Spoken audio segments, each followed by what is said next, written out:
Et le César du meilleur animateur d'émission 2023 est attribué à Florent. Oui, oui, oui.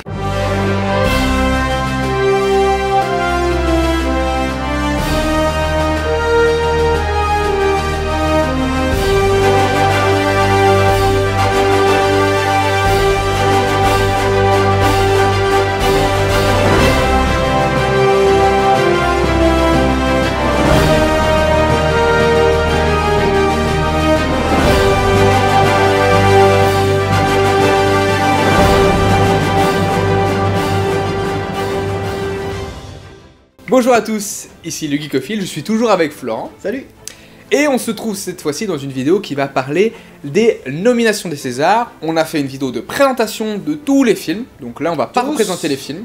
Tous. On va juste lire les catégories et indiquer ce qui pour nous semble être le gagnant, et puis nos favoris, et ceux qu'on n'a pas du tout aimés dans les catégories. Nos préférences et ceux qui, à notre avis, sachant qu'on se plante souvent. Ouais. C'est ça. À la rigueur, ce qu'on peut faire, c'est qu'on peut se dire qu'on s'attribue des points à la fin quand truc. C'est-à-dire que si c'est notre favori, on peut se mettre un demi-point parce qu'on a quand même apprécié. Et si c'est celui qu'on a désigné gagnant, on gagne un point. Comme ça, on fera un score dans les commentaires, ou je ne sais pas où, dans la description. Mais si alors, si on dit c'est lui qui va gagner et que c'est notre préféré, on a un point et demi? Eh ben oui. Bah écoute, allez, vas-y, on dira ça. Si on, c'est parce que en fait, comme on met tous les œufs dans le même panier, ce serait logique d'avoir un point et demi. Ok, bah on va faire comme ça. Et alors, vous pouvez faire votre pari dans les commentaires si vous voulez. Et oui, puis, tout à fait, oui. Puis on fera des comparatifs, peut-être que vous aurez plus juste que nous. Une vidéo éphémère et participative. Voilà. Alors on va commencer avec la galanterie. On va commencer avec les femmes. Avec la meilleure actrice. Donc, sont nommées Fanny Ardant dans Les Jeunes Amants, Laure Calamy dans À plein temps, Juliette Binoche dans Ouistreham, Virginie Efira dans Revoir Paris, sachant qu'elle a eu le choix cette année. Il y a plusieurs films d'Efira, ouais. Pareil pour Exarchopoulos, qui est nommé dans Rien à foutre. Sachant, attention, que Fanny Ardant a eu le Swan d'Or à Cabourg, intéressant quand même, et Laure Calamy a eu le prix Horizonti à la Mostra de Venise, donc le prix de la meilleure actrice. Les autres n'ont rien eu. Alors, quelle est ta préférée là-dedans, toi? Moi, ma préférée là-dedans, ce sera Laure Calamy. Pareil pour moi, parce que elle a joué dans un film qu'on a beaucoup aimé. Regardez une autre vidéo qui devrait sortir bientôt, vous aurez la réponse à ce pourquoi on dit ça. Bah moi je trouve que c'est voilà, elle incarne le personnage, c'est vraiment la plus intéressante dans la performance. Elle est de tous les plans. C'est ça. Elle tient le film. Donc en fait tout le film tient sur elle, donc globalement tu peux rien faire sans elle sur ce film là. Donc pour moi c'est vraiment très mérité que ce soit elle. Je pense pas que ce sera elle qui va l'avoir quand même. Elle en a eu un il y a pas si longtemps je crois, et moi je parierais sur Juliette Binoche. Ouais, j'ai hésité parce qu'elles sont toutes quand même assez méritantes, hein, vraiment, je les ai toutes vues, j'ai toutes réfléchi, mais vraiment, peut-être Juliette Binoche pour le côté un peu, enquêtrice, un peu à la fois enquêtrice et ce côté très touchant de la fin, cette scène de fin qui est peut-être très très poignante. Oui. Moi je pense que la scène de fin est peut-être suffisamment marquée pour que ce soit elle qui l'ait. Voilà, après on verra. Alors simplement...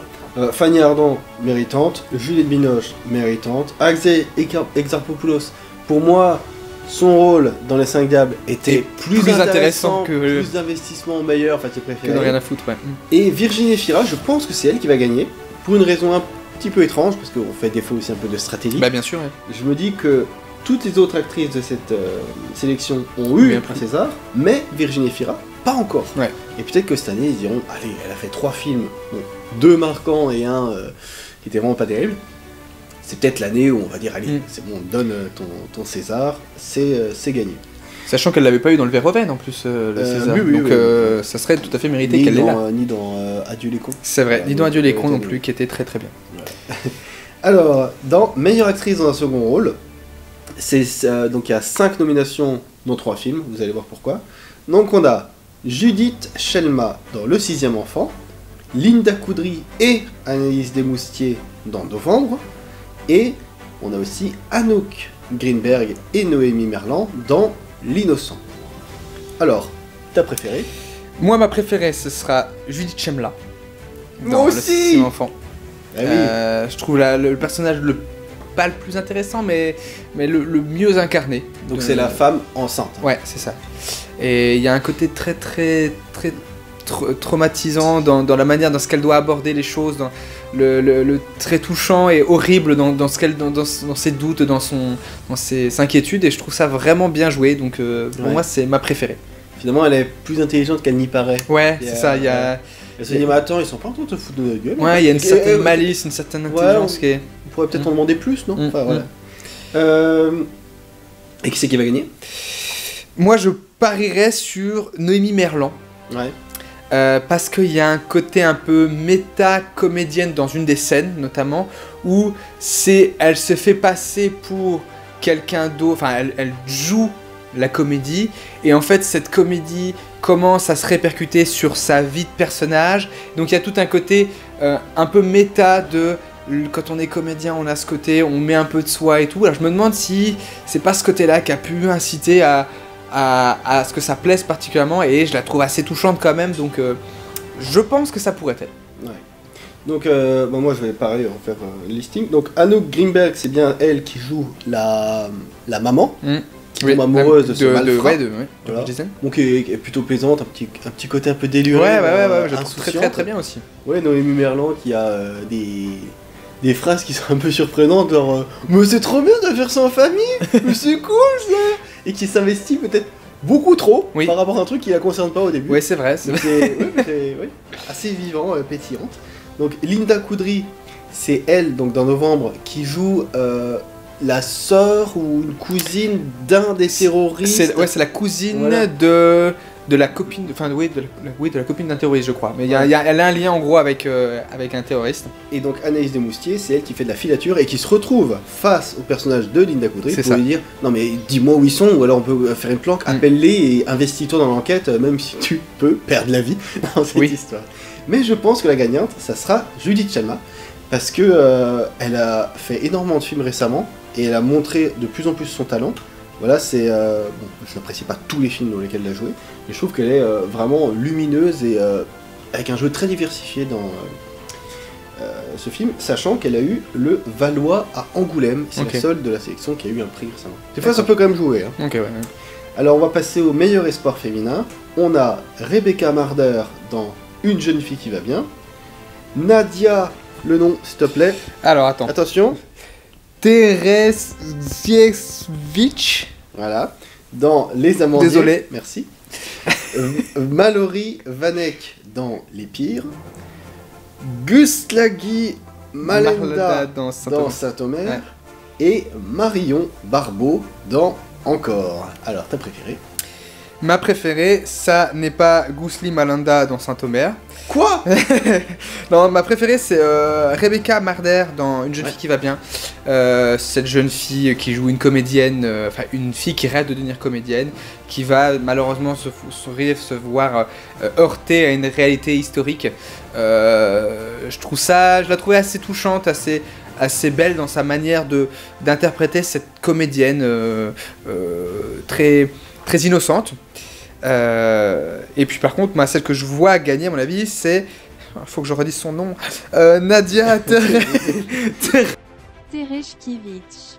Je suis désolé pour le nom, je suis vraiment désolé. À la rigueur, je mettrai Google qui le dit parce que j'y arrive pas. Mais non, je t'ai pas demandé Google. Alors, du coup, on a donc dans Les Amandiers parce que apparemment elle a fait grand bruit, puis elle joue une comédienne, donc il y a ce côté, elle joue un peu la réalisatrice du film. Donc il y a un peu ce côté un peu méta, un peu peut-être les comédiens, je pense, parce que c'est souvent des comédiens qui votent pour les comédiens, donc ils vont sûrement se sentir un peu flattés ou miroités, tu vois, dans cet espoir. Et je pense que voilà, elle, en plus de ça, elle interprète très bien le rôle, elle est très puissante dans sa manière de jouer, donc ça serait tout à fait mérité quand même qu'elle l'ait. Mais je pense que c'est elle qui va la gagner. Ouais. Alors, moi, ma préférée, c'est Nadia. Dans Les Amandiers. Parce que là, elle a tourné 3-4 films récemment. Elle joue dans le prochain Ozon, qui je l'espère sera un meilleur bon film oui. ce coup-ci. Voilà, commence à avoir une belle carrière qui se profile devant elle et je l'apprécie au-delà de ses qualités physiques, oui. aussi de ses qualités de jeu. Voilà, c'est vrai. Un petit peu... Bref. Et alors celle qui va gagner, alors Gustlani Malanda dans Saint-Omer, c'est non. Mais je comprends pas. Vraiment, je comprends pas cette nomination. C'est moi qui l'ai tué. Et vraiment en fait, moi enfin vous avez dit que vous ne vous souvenez plus. Oui, je ne me souviens plus. Je comprends pas en fait. Je comprends pas. Voilà, pas méritante, pas du tout. Bah je comprends pas moi. Ouais. Marion Barbeau, oui, méritante, voilà, oui, jeune actrice, voilà, danseuse réellement, je crois. C'est ça, ouais, c'était... Mallory Vanek, elle a eu des petits prix à droite à gauche, pourquoi pas, la jeune, voilà, des petits prix, genre on soutient les enfants, c'est cool. Et Rebecca Marder, elle a eu le Swan d'or à Cabourg de la meilleure aussi espoir. Peut-être que ça va jouer, mais pour moi, c'est Nadia des Amandiers, voilà. Pour toutes les raisons que je viens de dire, et parce que il faut peut-être donner un boost à ce début de carrière très prometteur. Alors on va passer aux acteurs. Donc on a Jean Dujardin dans Novembre, Denis Ménochet dans Peter Van Kant, Louis Garrel dans un des 5000 rôles qu'il a joué cette année, mais là précisément c'est dans L'Innocent, ça tombe bien, Vincent McCain dans Chronique d'une liaison passagère et Benoît Magimel dans Pacifiction. Ton préféré ? Alors, mon préféré, ça a été compliqué sur cette catégorie. Je pense que mon préféré, ça reste Louis Garrel.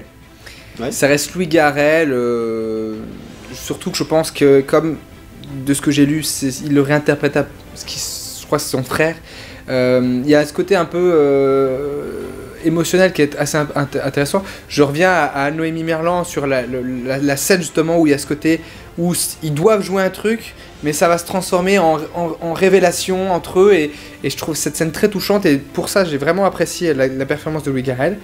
Mais pour moi le gagnant, ce sera Dujardin. On en avait déjà parlé avec Florent en off, et en fait c'est le seul de la catégorie qui, je crois qu'il a... Non, il y en a d'autres qui n'ont pas, mais... Ils ont déjà été nommés, mais disons que Jean Dujardin a fait beaucoup de rôles, et voilà... Et Dujardin, il l'a pas eu pour d'autres rôles très importants. Voilà, il a eu tout pour The Artist, tous les prix du monde. C'est ça. Mais pas les Césars, parce que c'est Omar Sy qui dit « Ah non, il est pour moi !» Et là, ce serait très méritant aussi sur Novembre, parce que il a de la gouache, De la gouache ouais, de... La peinture De la gouaille peut-être? Ouais, de la gouaille. Oh là là. Oh la faute. Okay. La gouaille, pardon. C'est pas grave. Donc oui, il est très, très impactant comme commissaire, il est très virulent, très énergique, il est à 100% dans le rôle, et pour ça je pense que ce serait méritant quand même. Ah, de faire des trucs de ton côté. Tu veux flinguer l'enquête, c'est ça? Tu veux qu'il y ait un vice de procédure? Hein? Tu veux que les terroristes continuent de terroriser? Ah bravo! Merci! Excusez-moi pour l'accent belge. Alors, moi, mon préféré, c'est Jean Dujardin dans Novembre. Ouais. Pour le côté impactant, tout ce qu'on a dit, voilà. Vraiment un rôle musclé dans le jeu. Pour ceux qui va gagner, donc, Denis Ménochet a joué dans plein de bons films récemment, dont certains qui ne sont pas vraiment français, mais qui sont nommés dans d'autres catégories, où là on se dit « Ah bah oui, c'est évident que là il aura le Goya ». Et en France, bah, on dit « Ah, attendez, Denis Ménochet, mais oui, il a joué dans Peter Van Kant ». Non, bah non, c'est pas son meilleur rôle. Mais si, c'est là où il cabotine comme un... Hein? Mais c'est ça mérite un César. Non, justement, très mauvaise idée. Louis Garrel, bah, moi j'ai trouvé bon dans Innocent, mais c'est vrai qu'avec ta deuxième lecture de l'idée d'incarner son frère, peut-être qu'en revoyant le film, cette idée m'amènera à peut-être plus apprécier son rôle. Moi je trouvais que c'était aussi une bonne prestation. Benoît Magimel dans Pacifiction, pour moi c'est pas son meilleur rôle. Bah non, c'est pas son meilleur rôle. L'année dernière, il l'a eu donc dans De son vivant. Ça m'étonnerait qu'il donne le César 2 années de suite. Ouais. Voilà. Bah surtout que je le trouvais presque meilleur en second rôle dans Revoir Paris, du coup. Tout à fait, voilà. Et c'est vrai que là, il joue aussi un peu partout. Vincent McCain. Oui. Il fait du Vincent McCain, quoi. Voilà, oh, je suis un peu gauche. Oh, mais on pourrait peut-être... je ne sais pas. Voilà, il y a aussi d'autres rôles où je l'ai trouvé plus impactant, pourquoi pas. Ça devient un habitué d'Emmanuel Mouret. Ouais, mais... C'est pas forcément là que je le préfère. C'est moi non plus. Et voilà, je pense que le gagnant, ça sera Jean Dujardin, par rapport à ce qu'on a dit tout à l'heure. Ouais. Il n'a jamais eu son César. Là, c'est vraiment l'occasion légitime de dire « Hey mec, c'est bon, tu l'as ». Alors, meilleur acteur dans un second rôle, on a François Civil et Pio Marmaille dans Encore, Bully Lanner dans La Nuit du 12, Micha Lescott dans Les Amandiers. Donc, Micha Lescott, c'est le jeune qui a déjà des cheveux blancs et qui commence à se dire « Hey, mais la drogue c'est vachement bien en fait !» Bon, après, on s'endort quand les gens font des prestations. Mais finalement, c'est vachement cool. Faudrait que j'en reprenne un petit peu. Voilà. Et Roche Dizem dans L'Innocent. Alors, moi, mon préféré, que je retrouve ma catégorie, oui c'est ça. Mon préféré, donc j'avais mis Bully Lanner dans La Nuit du 12. Parce que, pareil, ce détective un peu fatigué, qui en a marre de cette enquête qui n'avance pas, qui va être tendu, qui va s'embrouiller avec ses collègues. Enfin, vraiment, je trouvais très, très impactant. Très humain, et puis il fait avancer la psychologie des autres personnages par rapport à son impact. Genre, mais bouge-toi un peu le jeune là, mais oui, tu sais, moi j'en ai eu du vécu, hein. Et puis ça m'a vraiment traumatisé. Mais c'est aussi mon préféré. Hein. Et moi je pense que celui qui va gagner ça va être Micha Lescaut dans Les Amandiers parce que. Il joue bien le gars qui a pris de la drogue. Bah en fait je pense que c'est celui qui a peut-être celui qui a le truc le plus compliqué à jouer d'un personnage qui part un peu dans tous les sens, qui va partir en vrille, qui est difficile à gérer. Enfin, je sais pas. Il joue le directeur des théâtres, mais c'est pas le directeur des comédiens. Enfin, parce c'est ça, il différencie bien les deux rôles. C'est ça, il a une genre d'ambiguïté un peu bizarre aussi. Puis c'est un second couteau du personnage principal de Chéreau. De Chéreau, voilà, c'est ça. Et du coup, je trouvais que mon avis, pareil, c'est le côté très comédien, prof de théâtre, qui peut plaire à ce genre de catégorie. Ouais. Alors, mon préféré, comme on a dit, c'était Bully Lanner. Et je pense que le gagnant, alors, Roche Dizem, oui, c'est méritant. Micha Lescaut, j'ai pas été plus que ça emballé. François Civil et Pio Marmaille, c'est des bonnes prestations, mais je pense pas que ça mérite un César. Par contre, Bully Lanner, je l'ai trouvé vraiment touchant, et je pense que l'Académie, je sais pas s'il a déjà eu. Je crois pas, Bully Lanner, je crois pas. Hein. Sachant que c'est un acteur qui est belge et luxembourgeois, mais qui finalement était assez récupéré par les Français pour dire non, c'est bon, il est à nous. mais oui, voilà, je pense que les Césars seront touchés par le côté affecté, presque un peu au bout du rouleau, quoi. Et oui. Mais moi je sais que Micha Lescaut c'est plus un choix stratégique tout à fait. qu'un choix de cœur. Hein, voilà, c'est très légitime.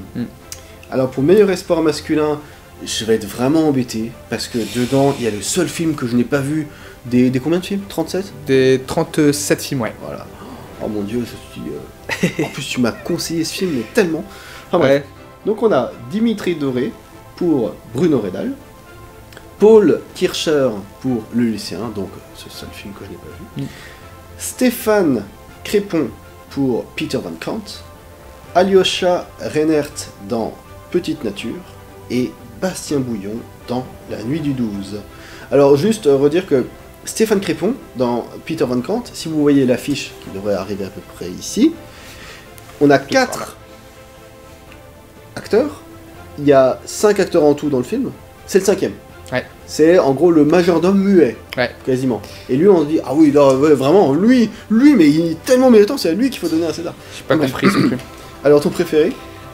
Alors déjà, je suis comme Florent, comme Florent, je suis pas d'accord de cette nomination-là parce que à la rigueur, il y a un autre acteur jeune dans ce film-là qui est peut-être plus méritant, c'est le jeune comédien, qui tombe amoureux de Peter Van Kant. Celui-là est beaucoup plus méritant. Je pensais que c'était lui. Bah moi aussi. Je me suis dit, ah c'est lui.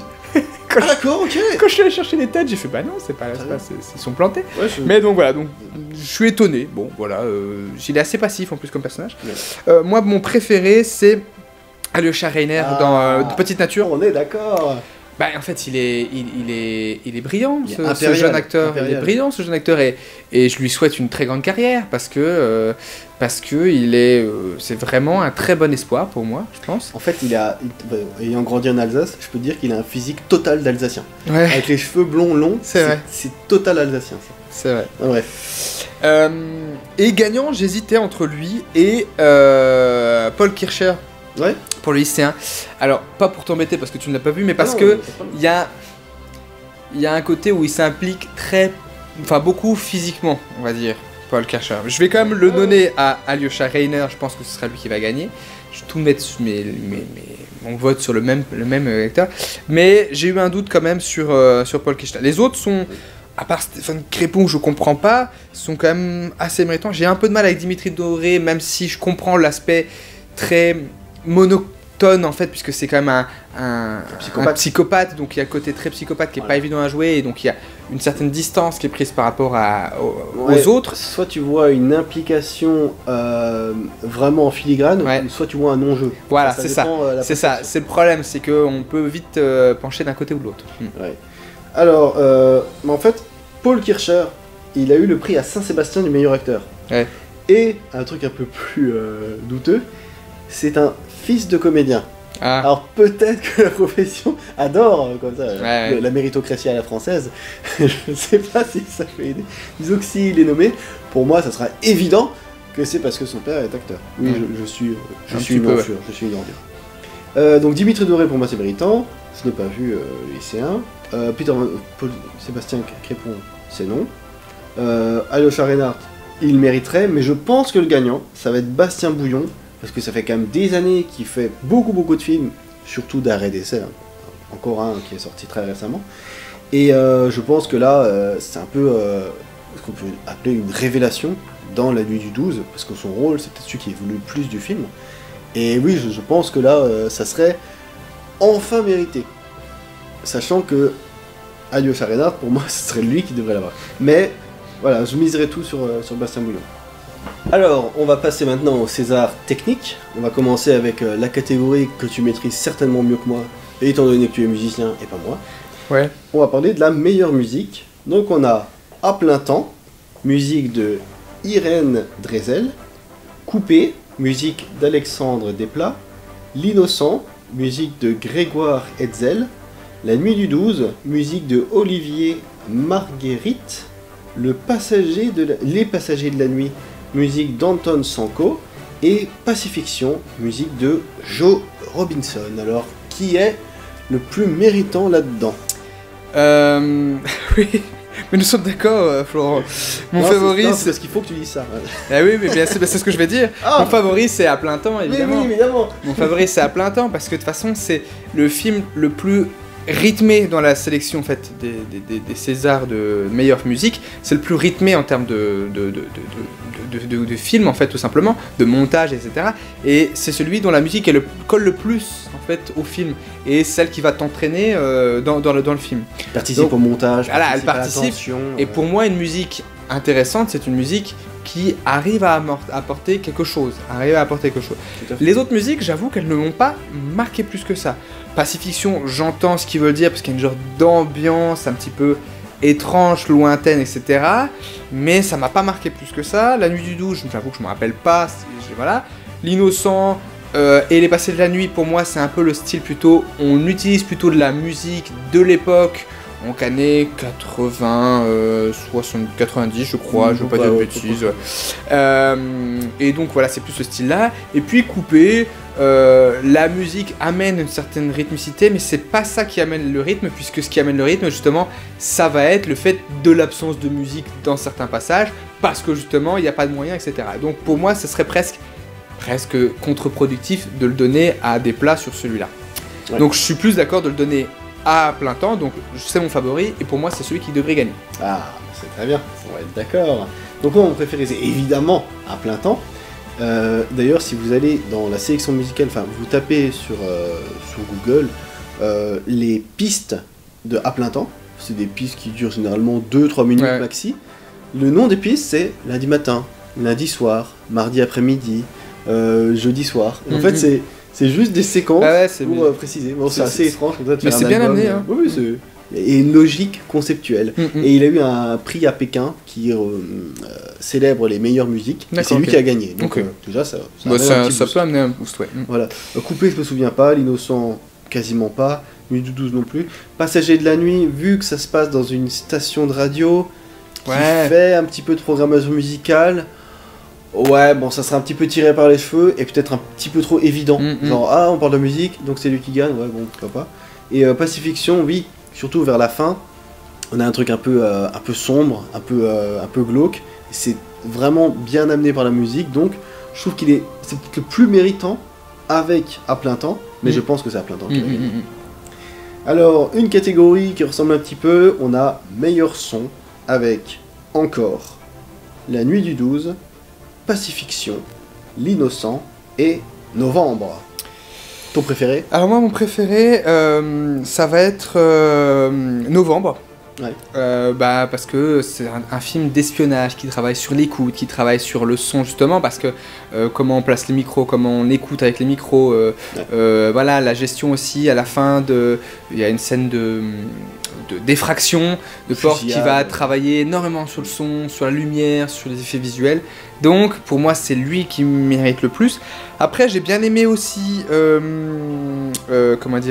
Nuit du 12 parce que pareil il y a un peu le côté écoute mais c'est beaucoup moins marqué que Novembre. Donc pour moi le plus logique ce serait quand même que ce soit Novembre qui gagne. Donc je vais dire c'est Novembre qui va gagner parce que les autres n'ont pas marqué plus que ça. Ouais. Alors moi mon préféré c'est Novembre. Et celui qui va gagner, alors j'ai une grosse hésitation. Bon encore oui évidemment on parle de danse, on parle un petit peu de musique. Donc forcément il doit y avoir un mixage son qui va un peu dans ce sens là. Et du 12 pourquoi pas, Innocent aussi. Mais j'hésite vraiment entre Novembre et Pacifiction. Parce que surtout encore ces scènes de fin. Voilà, on a quand même côté travail sur la musique. On a quand même des plans extrêmement larges qui arrivent à capter juste le son des oiseaux, donc ça t'amène dans une certaine ambiance, même le bruit du jet ski dans ce plan séquence avec les grandes vagues. Pourquoi pas? Je miserais sur Novembre, mais Pacifiction s'il gagne, ça me surprendra pas. Alors, on va passer au meilleur costume. On a deux catégories qui se ressemblent énormément quand même. On a donc Couleur de l'incendie, En attendant Motingless, L'Innocent, Les Amandiers, Pacifiction et Simone. Alors, ton préféré? Alors là, ça va être simple. Il y en a deux que je comprends en nomination, les autres que je ne comprends pas spécialement. Exactement. De toute façon, c'est des films, là, les deux que tu apprécies, où tu dis oui, c'est évident que ça arrivera là. Et quand ça arrive, tu fais oui, ok. Voilà, c'est ça. Donc, Couleur de l'incendie et Simone, je les comprends. Je vais taper ma gueulante maintenant, je leur taperai plus tard. Je comprends pas que Le Visiteur du Futur, qui est un film français, puisse pas être nommé dans ce genre de truc. Parce que, qu'on aime ou qu'on n'aime pas, il y a quand même une création de costume, il y a quand même une création originale. Et on en parlera aussi dans les effets visuels, je comprends pas que ce soit pas nommé non plus. Ça m'énerve un peu, mais bon. Oui, mais apparemment, c'est parce qu'il faut payer. Ouais, c'est ça, il y a un genre de... Apparemment, il faut un certain budget, je sais pas quoi. Bon, c'est un peu compliqué, mais... On fait deux vidéos sur les Césars, et finalement, on crache un petit peu sur l'institution. Mais le système, des fois, il m'énerve un peu, donc voilà. Donc, mon préféré, c'est... je suis d'accord avec toi, parce que je vois ta fiche. C'est Couleur d'incendie, parce que c'est des créations pour une époque, mais c'est une création parce que c'est de nouveaux personnages, etc., etc. Puis, surtout qu'il y a un moment... un truc qui arrive à un personnage, un accident de moteur qui arrive à un personnage, et donc on a un jeu sur les costumes un peu cramés et tout, et je trouvais ça plutôt le truc drôle et plutôt bien fait, voilà. Et tu m'as dit que les costumes nazis étaient de grande qualité. oh pardon. Et ouais, donc il y a un costume, voilà. Mais par contre, je pense que le gagnant, ça va être Simone, parce que on reproduit des tenues historiques, et au César, ça gagne toujours les reproductions de tenues historiques de personnages connus, ça gagne très souvent, donc... c'est ça, et puis, alors moi mon préféré c'est Couleur de l'incendie, mais je pense aussi que le gagnant ça va être Simone. Bon, les autres je les cite pas parce que c'est pas, ils ont rien à foutre là. Simone, pour une raison, c'est parce que ça retrace plusieurs passages de sa vie. Donc ça fait plus de costumes. C'est ça. De la femme qui va avoir ses prisonniers en Algérie, de elle dans les camps de concentration, de elle âgée avec son mari vieillissant. Voilà, donc on a quand même une profusion de styles qui sont plus ou moins de grande qualité. Oui, et puis il y a pas mal de prothèses, visage, etc. Oui, ça peut jouer aussi. Ça peut jouer, je pense, sur le fait que ce soit lui qui va gagner. Tout le monde n'a pas apprécié, mais on comprend. Alors, meilleur décor, on a quasiment les mêmes. Les Amandiers, La Nuit du 12, Pacifiction, Couleur de l'incendie et Simone. Meilleur décor? Pour moi, ça va être la même prono, c'est-à-dire que mon favori c'est Couleur de l'incendie, mais pour moi le gagnant ça va être encore Simone. Parce que reproduction d'assemblées, de camps de concentration, des choses comme ça, donc bon, je pense que ça peut plaire et ça peut être le truc qui va convaincre les gens, parce que pareil on essaie de reproduire l'appartement de Simone Veil, on essaie de, voilà, bon, il y a pas mal de choses comme ça. quand ils reproduisent des choses assez historiques comme ça m'étonne pas. Dans les meilleurs décors, je suis étonné de ne pas trouver Le Tigre et le Président, qui était un film. Ouais, j'ai raté celui-là, mais je vois. Voilà, je l'ai pas vu, mais juste les photos. L'avantage des décors, c'est que on peut voir en fait des photos de tournage et se dire ah ouais, mais le décor est pas mal. Et les décors m'avaient l'air plutôt pas mal. C'est l'ambiance entre deux guerres, c'est ça? Ouais, c'est ça, c'est 3ème, 4ème République. Ouais. Et du coup, j'ai pas compris que c'était pas nous, mais bon, pourquoi pas, hein, mais bon, en tout cas, surtout quand je vois, par exemple, pour moi, La Nuit du 12, j'adore ce film, mais le décor, je vois pas vraiment quelle est la création. À part le Vélodrome, mais là aussi, c'est pas une création. Pacifiction, à part le bar traditionnel et en même temps striptease, je vois pas ce qu'il y a de création. Ouais. Donc bon. Alors, moi, mon préféré, c'est Couleur de l'incendie.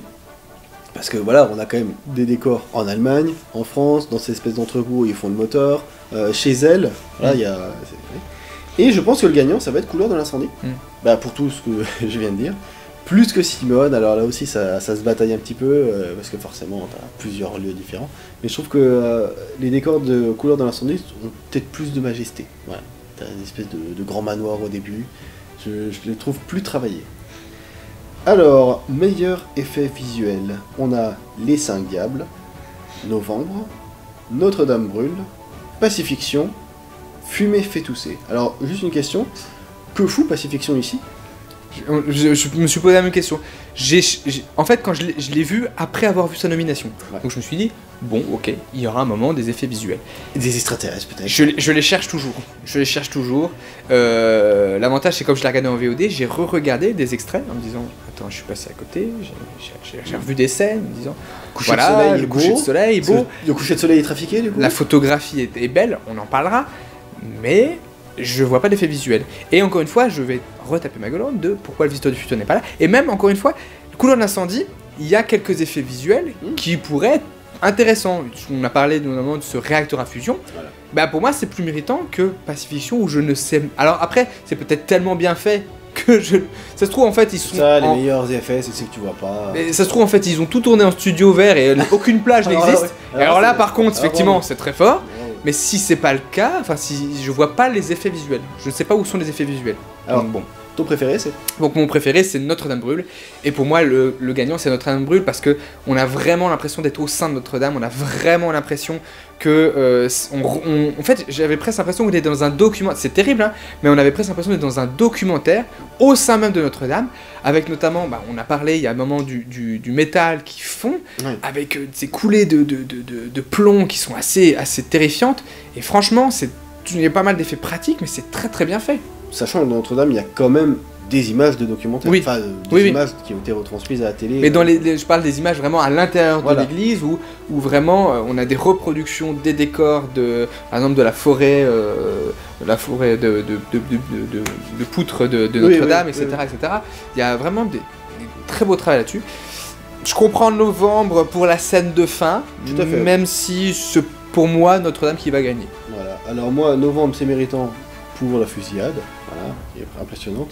Les 5 Diables, finalement, ça joue sur pas grand-chose, mais pourquoi pas, par rapport à une scène de drame, enfin ouais. Fumée fait tousser, pourquoi pas, ouais, d'accord, pour les prothèses, pour la création la marionnette, plus, bon, pourquoi pas. Mais pour moi, c'est Notre-Dame brûle, parce que on a à la fois le grandiose de la reconstitution de Notre-Dame, voilà, le feu, tout ça, et aussi pour certains passages où on va avoir des passages avec le président et des raccords avec un acteur donc qui est de dos dans ce passage réel et qui va jouer finalement voilà, un acteur, enfin bref, c'est un acteur qui va jouer un personnage pour après sortir de tout ça. Enfin, c'est le passage est bien fait, un peu comme Forrest Gump quand il serre la main du président. C'est vrai que c'est plutôt bien fait ça. Ça c'est un ajout qui fait, comment dire, effet visuel assez discret. Et je me dis, ouais, là, c'est aussi à saluer. Alors, la meilleure photographie, on a Les Amandiers, Encore, Saint-Omer, La Nuit du 12 et Pacifiction. Alors, qu'est-ce que tu penses de la photographie de Saint-Omer ? J'ai pas compris non plus ça. Ouais, ça fait partie, en fait, Saint-Omer, chaque catégorie qu'il est nommé, je me dis, Aberrant. Ah bon? Mais pourquoi? Ah bon? Pourquoi lui Mais pourquoi? Photographie, sérieux? Et vraiment, bah, encore une fois, dans les nominés, je préfère la photographie par exemple de Simone. Parce qu'il y a différentes époques, donc il y a un travail sur les photographies. Je préfère même aussi sur, je pense à comment il s'appelle, celui avec justement la radio où t'as, c'est Ah oui, les passagers nus. Les passagers de nuit. Les passagers nus, parce que les travails sur mais je trouve ça plus intéressant, alors que c'est pas forcément fulgurant que ce film-là. Je vois pas. Ouais. Je vois pas. J'ai l'impression qu'ils l'ont nommé pour le nommer et je comprends pas en fait. Alors, ton préféré? Eh bien moi mon préféré sur la photo c'est Pacifiction. Peut-être la seule. Voilà, c'est la seule nomination que je lui donne. Okay. Voilà. C'est la seule dans laquelle je dis ouais, ok, là je suis d'accord. Et débat, je lui donne.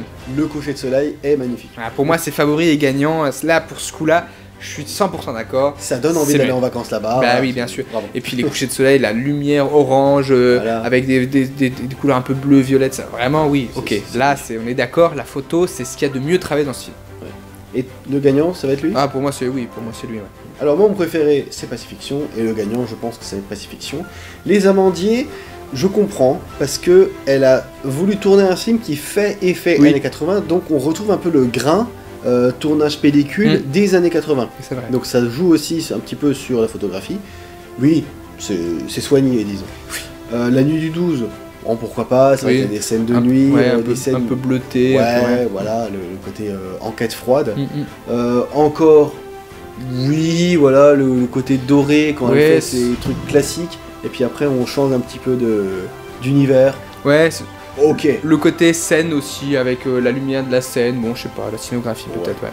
Mais Pacifiction, il n'y a pas de débat. Meilleur montage, on a À plein temps, Encore, L'Innocent, Novembre et La nuit du 12. Alors, ton préféré? Bah là, ça va, pour moi c'est clair, c'est À plein temps. Eh oui, À plein temps, nommé dans 3 catégories. Ouais. Et pour nous, c'est les 3 qui gagnent dans les 3. Catégories. Bah, il a été. Il est dans un top 1 d'un autre vidéo, mais. Pas de spoil. Mais bon, voilà. En tout cas, pour moi, c'est le favori, c'est le gagnant. J'ai eu un moment hésité quand même avec L'Innocent parce que je comprenais la nomination dans le sens où tu as des utilisations de split screen, puis comme il y a un peu de comédie, il y a un jeu de montage, etc. Tout à fait. Mais clairement, tout le film de À plein temps joue sur une rythmicité, sur le fait que ça va très vite, c'est très punchy, c'est très coupé, etc. Donc pour moi, c'est clair qu'en fait, c'est obligé que ce soit lui. Ils ont amené un rythme pas possible sur 1h20 de film, et c'est 1h20 de rush, et c'est obligé que ce soit lui qui gagne. Ouais. Alors, encore pour le montage et de la danse, pourquoi pas. Là aussi, t'as un truc avec l'humour par rapport à son kiné, oui, ok.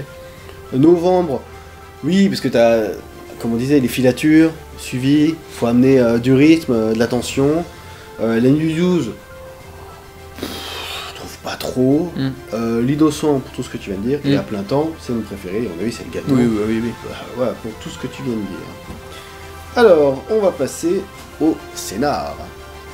On a meilleure adaptation, donc Coupé, donc, qui est le remake de Ne coupez pas, un film japonais, qui là, dans ce film, est intégré comme étant existant dans un remake un petit peu étrange. Après.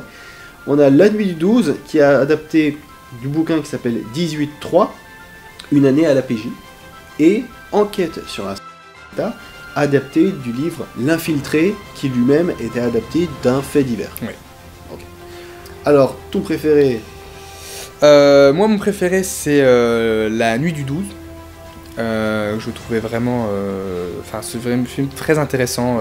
Sachant qu'on n'a pas lu les œuvres... C'est ça. Le problème, c'est ça. On peut pas dire, lui, c'est bien adapté. On peut juste dire, le scénario est bon. Pareil, là, il n'y a que 3 nominés. Je suis... 3 nommés.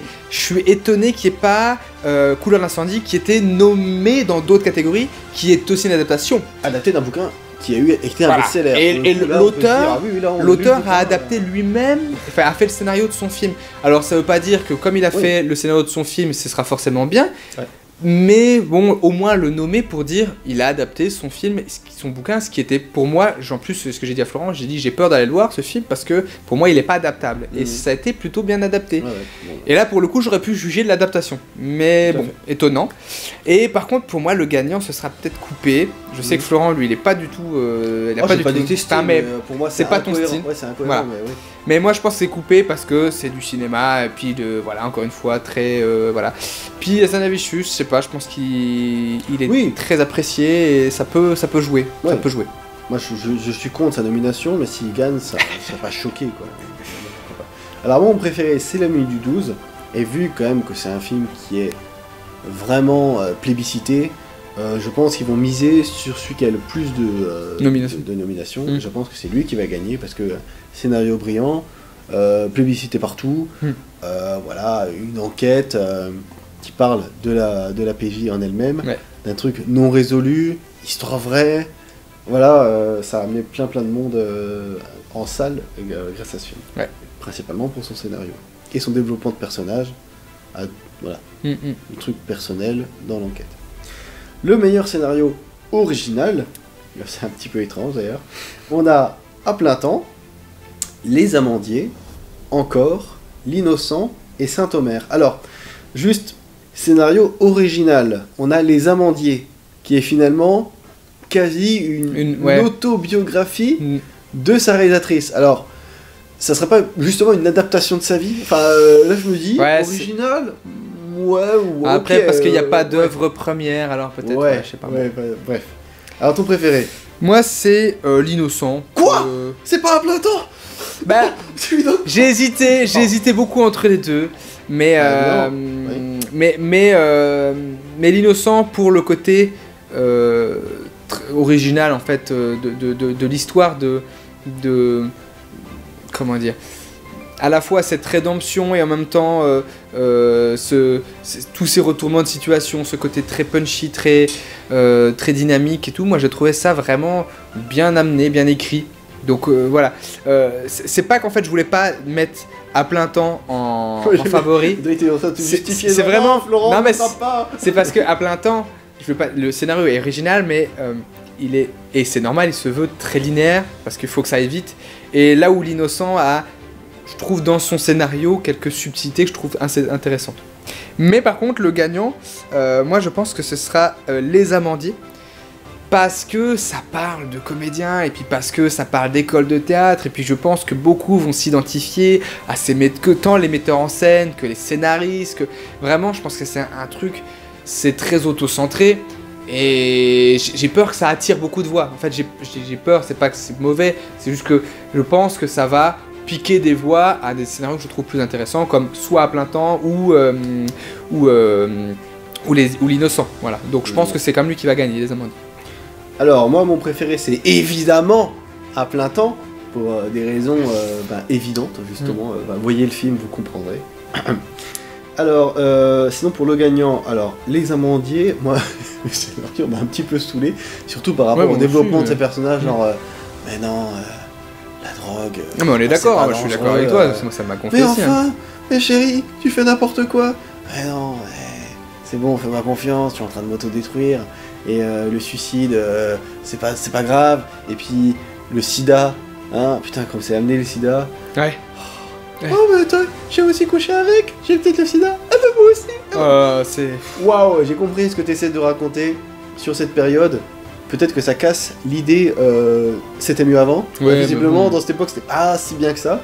Mais là aussi, c'est l'entre-soi qui m'a mais je suis d'accord avec toi, c'est ça le problème.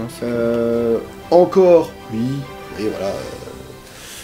Ma femme a vu le film avec moi, elle a adoré le scénario justement par rapport au développement. Tout ce qu'on a dit en présentation de film. Oui, non mais voilà, je comprends pourquoi il est là. Voilà, se remettre sur pied. Oh, elle est bonne.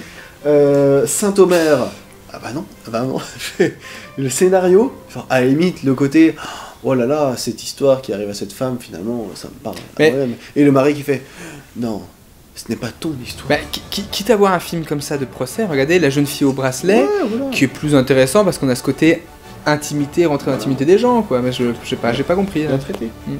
Donc à plein temps, oui, il serait vraiment méritant en termes de scénario. C'est vrai que c'est un petit peu simple, sauf par rapport au développement de la dernière partie qui pour moi est magnifique. Je sais pas si c'est plus dû au scénario que vraiment au réel développement de personnages. Ça peut aussi jouer sur la réal. C'est vrai, ouais. Et je pense que le gagnant, ça sera l'innocent. Ouais. Parce que c'est assez rare dans le cinéma français d'avoir une espèce de comédie de braquage joviale qui se veut sur le papier presque un peu à l'américaine, mais en gardant tout un style très français. C'est vrai. Et voilà, c'est un scénario qui plaît à la fois à la profession et à la fois au public. Et vu que ça rassemble tout le monde, je pense que là, l'innocent, il a toutes ses chances de gagner ce prix. C'est vrai. Alors on va passer à la réalisation.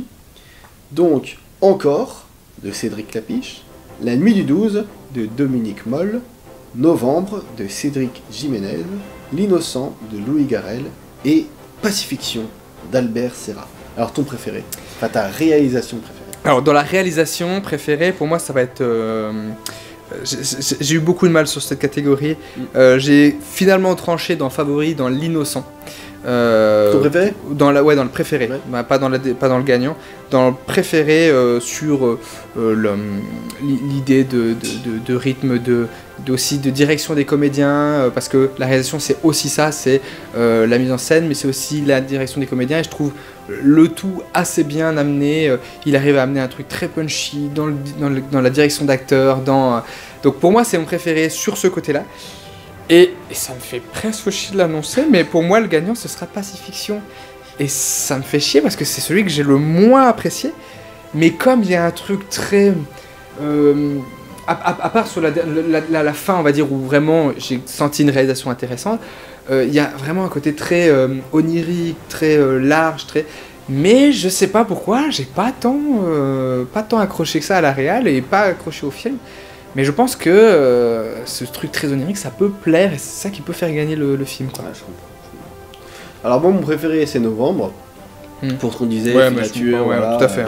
Le côté fiévreux, l'enquête qui avance pas, ils ont des pistes, ils vont l'un à l'autre. Voilà, c'est filmé caméra à l'épaule, on est à l'extérieur, des fois t'as des discussions juste entre deux filles, là t'as un cadre qui est très soigné, qui va juste avoir un zoom pour se rapprocher de la situation. Des fois des éléments qui sont filmés de très très loin, où tu vois juste un petit coup de feu, tu dis oh là là, qu'est-ce qui se passe. Il y a un danger tout le long, avec une photographie, là c'est peut-être un petit peu partie de la réelle, un petit peu grisâtre, bleutée. C'est, voilà, je pense que Cédric Jiménez n'a pas démérité sur ce film. Je serais d'accord avec toi. Mais, par rapport à ce qu'on disait sur le montage, je pense que L'Innocent est méritant, et en même temps, voilà, Louis Garrel a fait vraiment toutes les catégories où il est nommé, est quasi méritant. Donc, ça serait pas déconnant qu'il gagne, mais je pense quand même que le gagnant, ça sera Pacifiction d'Albert Serra, sachant qu'il a eu le prix récent de la critique. Voilà, une espèce de prix critique, Lumière, je sais pas trop quoi. Et ils ont dit ouais, c'est le meilleur film. Alors je sais pas si, en termes de réal, ils voulaient aussi l'inclure dedans, mais comme on a dit, voilà, le film a de tellement bonnes critiques d'un peu partout. En termes de réal, je pense que c'est lui qui va gagner. Alors on finit avec les catégories des meilleurs films. On va commencer avec l'animation. On a Ernest et Célestine, Ma famille afghane et Le Petit Nicolas, Qu'est-ce qu'on attend pour être heureux. Sachant que Le Petit Nicolas a gagné le Cristal à Annecy, qui récompense le meilleur film d'animation de l'année. Ce qui est une petite indication. Attention, quel est ton préféré là-dedans? Alors moi, celui que j'ai trouvé le plus jovial, le plus intéressant, parce que pour moi un film d'animation c'est soit apporter quelque chose de au niveau réalisation, soit apporter un truc où ça peut être une double lecture enfant-adulte. Donc mon préféré c'est Ernest et Célestine. Oui. Et moi aussi, évidemment, Parce que vraiment il y a ce côté, il est... En fait, contrairement à Le Petit Nicolas qui est un peu daté dans certaines blagues, notamment toutes les blagues sur Le Petit Nicolas, enfin les blagues de la BD, issues de la BD, voilà, qui sentent un peu le réchauffé, etc. Et ça, c'est un petit peu lourd. Ma famille afghane, qui... J'ai pas trouvé tant de choses très intéressantes dans l'animation, voilà, en soi. Dans l'animation en elle-même, oui, non, mais voilà. Le scénar, à la limite. Voilà. Mais c'est très très lourd, très très plombant, très très dur, et vraiment c'est pas du tout adapté à des enfants, et c'est terrible, et même un adulte, faut vraiment être en forme pour le voir, ce film. Le film était diffusé en VO, donc ils savaient pertinemment quel public ils avaient visé. Moi je l'ai vu, en VO, de toute façon je crois qu'il n'existait même pas en VF, voilà, donc bref. Mais je pense que le gagnant sera le petit Nicolas dans l'idée de... c'est des créateurs qui parlent de leur création, en même temps c'est un hommage, et puis en même temps... Alors, c'est pas un spoil, parce que ça fait longtemps que c'est arrivé, mais l'un des auteurs meurt, et donc on voit l'autre auteur qui vit le deuil de cet autre auteur, voilà. Donc je pense que vraiment ce côté auteur, ce côté création, ça peut être ce qui peut amener à gagner le César de meilleur film d'animation. Ouais. Alors moi, mon préféré, c'est Ernest et Célestine, évidemment. D'ailleurs, un petit coucou à ma nièce Agathe, le tout premier film qu'elle a vu au cinéma. C'était avec tonton, hein. Voilà. Et puis elle-même a adoré, donc je pense que là, c'est un argument suffisant. Mais je pense que le gagnant, ma famille afghane, ça me saoulerait qu'il gagne. Ouais, moi aussi, j'avoue que ça me saoulerait un peu, parce que c'est un peu lourd quand même. Tellement, César, ça fait tellement, genre, regarde, on en remet une louche, on coche toutes les cases. Bref, mais je pense que le gagnant, ça va être le petit Nicolas. Pour tout ce qu'on disait, voilà, tu parles du créateur, tu parles de la relation amicale, même des nazis à un moment, de l'exode. Voilà, c'est fait évidemment pour gagner ça. Et je pense qu'ils gagneront le César sans grand problème. Eh bien, on passe maintenant au meilleur film étranger. Donc, on a Asbestas, donc un film franco-espagnol qui a eu le prix à Saint-Sébastien. Close, donc ce film franco-néerlando-belge qui a eu le Grand Prix à Cannes. EO ou IO, ça dépend comment on le dit. Un film italo-polonais qui a eu le prix du jury à Cannes aussi. Sans filtre, donc la Palme d'Or de cette année, qui a eu qui est un film américano-franco-britannico-germano-suédois. Ils y sont tous mis, c'est bien, c'est vraiment une grosse coprode. Et La Conspiration du Caire, comme le titre l'indique, un film suédois qui a eu le prix du scénario à Cannes. Donc là, ils se sont dit, qu'est-ce qui a gagné à Cannes cette année ? Ça, ok, vas-y, on les prend tous. Ouais, c'est un peu ça. Ils auraient peut-être pu mettre aussi le film des Frères Dardenne, tu vois, à la limite. Mais bon, il y avait Close, il y avait déjà un Belge. C'était suffisant.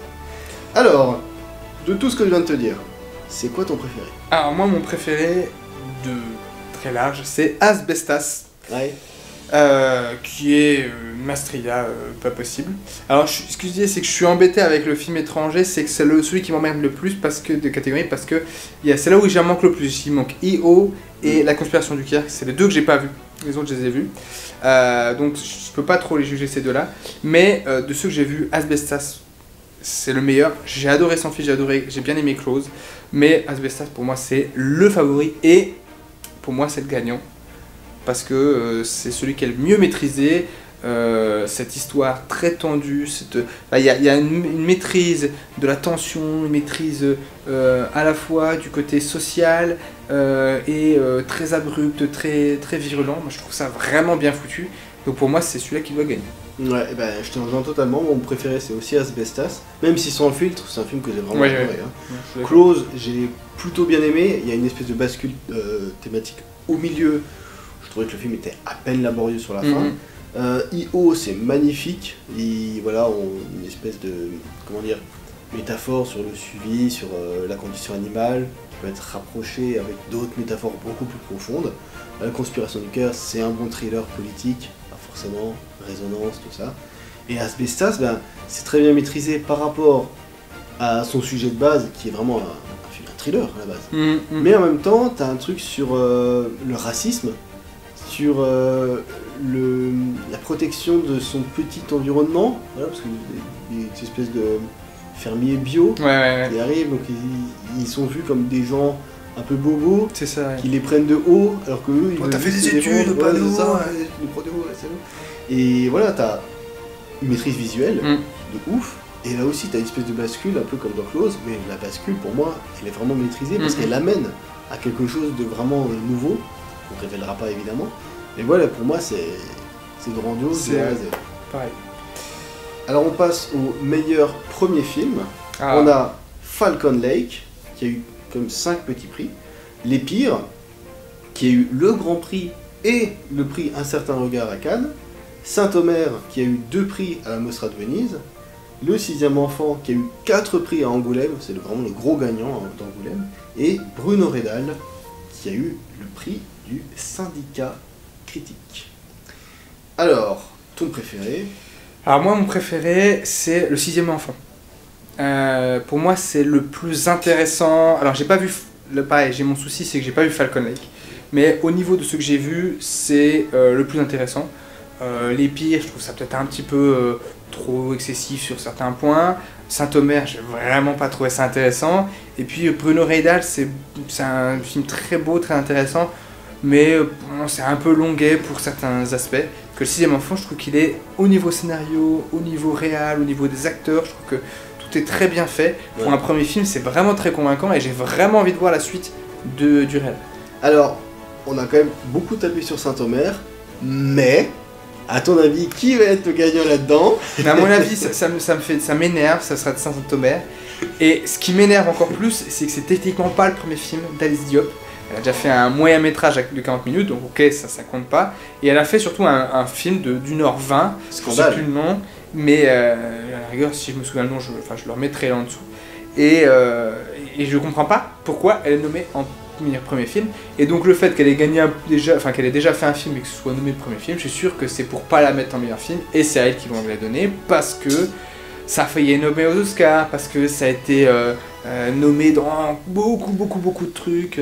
Et aussi parce que ça parle de féminicide, avec un espèce de rapport social, sociétal. Voilà, c'est ça. Alors, le Falcon Lake, moi, mon préféré aussi, c'est Le Sixième Enfant, pour tout ce que tu viens de dire, le côté thriller, le côté vraiment on est embarqué, on est en totale empathie, on les comprend tout en sachant que ce qu'ils font est illégal, mais c'est pas forcément mauvais. Enfin, il y a un truc où tu dis, tout le monde est content en fait, c'est dommage. Sans révéler tout ce qui se passe dans le film, mais oui, on est à cran quand on est derrière eux. Les pires, moi j'ai plutôt bien aimé, même si je comprends pas toute l'effervescence critique, genre formidable. Voilà, c'est un bon concept. Après, sur le long, c'est pas un film que je forcément. Oui, on est d'accord. Ouais. Falcon Lake, j'ai vraiment beaucoup aimé, le rapport, l'adolescence, tout ça, les premières amours, la jalousie. Saint-Omer, j'ai quand même pas mal de mal. Moi j'ai du mal. Vraiment, c'est un film beaucoup trop long pour ce qu'il raconte. Côté huis clos, mais pesant, sans réelle idée de mise en scène, c'est un peu mou et plat. Et Bruno Redal, j'ai vraiment apprécié, surtout par rapport à la fin qui est complètement dingue. Très vraiment folle. Violente. Mais malheureusement, je te rejoins sur le gagnant, à mon avis, ça va être Saint-Omer. Mais si Falcon Lake là, je serais vraiment content. Oui, ou même que ce soit Falcon Lake ou Le Sixième Enfant, moi je serais quand même content. Parce que Falcon Lake, c'est le premier film donc, de Charlotte Lebon. Il y a le côté un peu méritocratie. Enfin, tu vois, elle vient de la télé, présentatrice météo. Elle a fait des petits rôles dans des films qui m'intéressaient pas. Et après, elle devient réalisatrice. Tu vois, il y a un petit côté. Si le cinéma français, si les Césars se disent, hey, c'est elle qu'il faut mettre en avant, je serais vraiment content. Mais là, vu tous les retours sur Saint-Omer, je pense qu'elle a trop misé, quoi.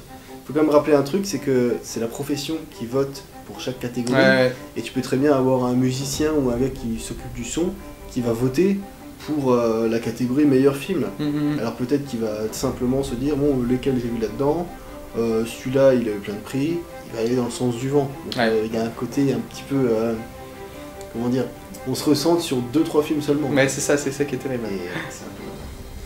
Alors, on arrive à la toute dernière catégorie, le meilleur film. On a encore La Nuit du 12, Les Amandiers, L'Innocent et Pacifiction, qui a eu le prix du syndicat critique. Alors ton préféré c'est À plein temps, évidemment, à plein temps. Mais malheureusement, c'est pas nous qui écrivons les catégories, donc il va falloir se fier à ceux qui sont disponibles. C'est ça. Alors moi, dans ceux qui sont présents ici, mon préféré c'est La Nuit du 12. Ouais. Cette enquête très personnelle, très difficile pour les policiers qui sont dedans, qui vont pas arriver à avancer. Voilà. Je trouve que c'est ce qui est très intéressant dans les films, c'est un des plus intéressants dans cette sélection des meilleurs films. par contre, bon alors donc je vais refaire des tailles parce que voilà, l'innocent aussi j'ai hésité parce que l'innocent je trouvais ça bien intéressant, ce côté braquage un peu burlesque, un peu foufou, etc. Encore je trouve l'histoire très jolie et par exemple il y a les nommés aussi pour les meilleurs films des lycéens, c'est les mêmes. Je pense que ce sera Encore qui va gagner au niveau des lycéens parce que c'est peut-être celui qui se rapproche plus de leur... Ouais, tout à fait. De leur, on va dire, de leurs possibilités, voilà. Voilà. Je disais, c'est une métaphore de Parcoursup quand tu te oui, plantes. C'est ça, tout à fait, oui, voilà, genre, ah, j'ai échoué, c'est pas grave. C'est pas grave, faut que je trouve une solution. De secours, voilà, le prix de consolation si je pars dans une autre voie. Après, il y avait Pacifiction, mais Pacifiction, en tant que meilleur film, je vois pas, parce que vraiment, moi, ça m'a pas gonflé, mais à part les 20 dernières minutes de film, enfin c'est quand même compliqué, c'est quand même beaucoup trop long pour ce que ça raconte, alors que le concept de base je le trouvais très intéressant. Et puis il y a les Amandiers, ce film d'acteurs, ce film sur les acteurs, sur les metteurs en scène qui... Sur la drogue, sur le sexe, voilà, c'est ça. Sur l'entre-soi. Pour moi en fait, il est pas inintéressant, mais il a des grosses pattes sur plein de trucs, ce qui m'embête un peu, donc ce qui fait que je le mets pas en favori. Donc mon favori, je le répète, c'est La Nuit de Toulouse, mais je pense malheureusement que c'est les Amandiers qui va gagner, parce que ce côté, on parle des acteurs, je pense que ça va s'attirer à la fois, ça peut s'attirer à la voix des votes des acteurs, mais aussi des metteurs en scène, des scénaristes, vraiment il y a un travail sur les... Et ça a été réalisé par une femme. Ouais, en plus ça a été réalisé par une femme, c'est le seul réalisé par une femme dans les meilleurs films. Voilà, et vu qu'elle n'est pas nommée en meilleure réalisatrice. Voilà, c'est possible que ce soit elle qui l'ait. Bon, je sais pas, mais vraiment, je pense que c'est lui qui va gagner. C'est pas mon préféré, hein, loin de là, j'ai un peu de mal avec Valeria Bruni et Tedeschi, mais voilà, je pense que le film peut s'attirer des votes comme ça. Alors moi, mon préféré, c'est La Nuit du 12, pour l'enquête, pour le développement de toute cette équipe de policiers, sur quand même pas mal de temps, avec des gens qui vont partir, qui vont se remettre en question, avec ce nouvel arrivant qui va devoir gagner en autorité pour finalement évoluer personnellement, qui va faire ses tours en vélo, pour être amené à finalement partir sur une autre voie. On va essayer d'être un peu évasif.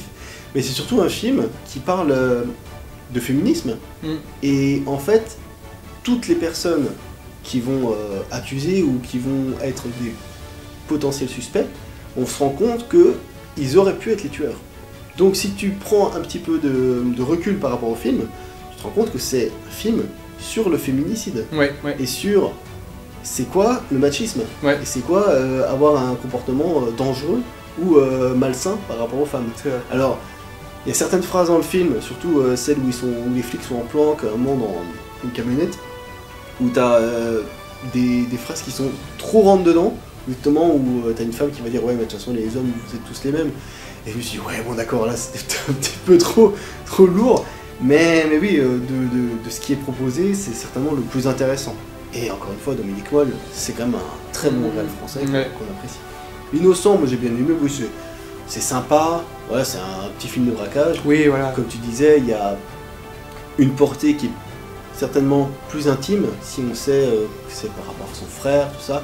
J'avais pas cette grille de lecture quand j'ai vu le film. Donc moi je l'ai vu pour ce qu'il proposait, petit braquage, comédie, qui serait méritant. En plus il a été vraiment mis en avant. Pareil pour Encore, là qui a eu un plébiscite public, beaucoup d'entrées, Clapiche, quand même qui est habitué aux espèces de petits feel good avec une part un peu dramatique. Sinon par rapport aux Amandiers et à Pacifiction, les Amandiers, oui, je trouvais que l'histoire se tenait, ça reste plutôt sympa, voilà, l'école de théâtre, les relations amoureuses, comment est-ce qu'on fait pour être avec son mec tout en embrassant d'autres mecs dans des pièces de théâtre, sachant que son mec le prend très mal. Voilà, le gars qui dirige l'école, qui prend de la drogue avec les jeunes parce que c'est cool. Et oui, donc voilà, t'as le rapport avec la propre jeunesse de la réalisatrice, pourquoi pas. Pacifiction. Comme tu disais, la thématique est intéressante, la fin amène à un côté tragique, thriller, qui s'arrête juste au bon moment, donc je me suis dit, ah oui, la fin est maîtrisée, c'est dommage que tout le film ne soit pas comme ça. C'est vraiment plus contemplatif qu'autre chose. Mais pour Pacifiction, je pense qu'il mériterait plus meilleur réal, donc à mon avis, ils vont pas le mettre en meilleur film, vu qu'en plus le film n'a pas fait beaucoup d'entrées, ils vont pas s'embarquer là-dedans. Les Amandiers, c'est pareil, ça n'a pas fait énormément d'entrées, le film a été plutôt apprécié, donc il reste les trois. Encore, ça m'étonnerait que la thématique soit assez forte pour finir en meilleur film. Il reste Innocent, La Nuit du 12, et comme on disait, je pense que la thématique forte, et surtout dans l'ère du temps, à l'époque MeToo, tu vois, l'année dernière, il y a eu Promising Young Woman, qui parlait vraiment de féminisme de façon un petit peu rentre-dedans. Je pense que là, on tient un petit peu ce penchant pour la France. Et je pense que c'est La Nuit du 12 qui va gagner. Et ben voilà, on a fait le tour. On a fait le tour. Alors, juste une dernière remarque, par rapport à Elsa Zilberstein, donc qui jouait dans Simone, le voyage du siècle, qui a tout fait pour avoir son César, qui finalement n'est même pas nommée.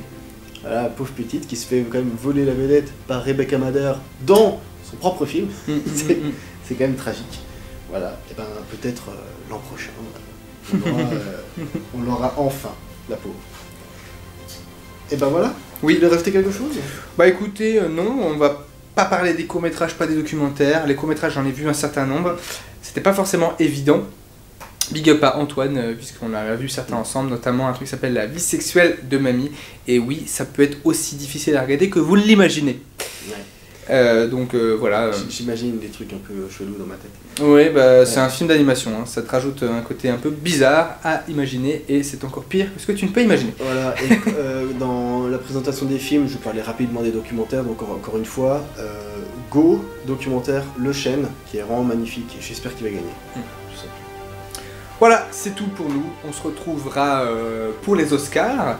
On est en train de les rattraper comme on peut, parce qu'on ne pourra pas tous les rattraper, il y en a qui vont sortir après. Il y en a très peu qui nous restent à rattraper, sachant qu'ils ont eu la bonne idée de mettre la cérémonie peut-être 3-4 jours après les dernières sorties, genre The Wall. Oui. Avec Brandon Fraser, c'est le 8, et la cérémonie, c'est peut-être le 12 ou 13. Ouais. Donc ça va être très chaud. Donc sûrement que ça sortira peut-être pile poil la vidéo sur les pronos, peut-être même le soir même. J'essaierai de faire le plus rapide possible, mais je vous promets rien. Voilà, c'était le Geekophile et Florent, on se dit à très vite, finité. Et quand t'as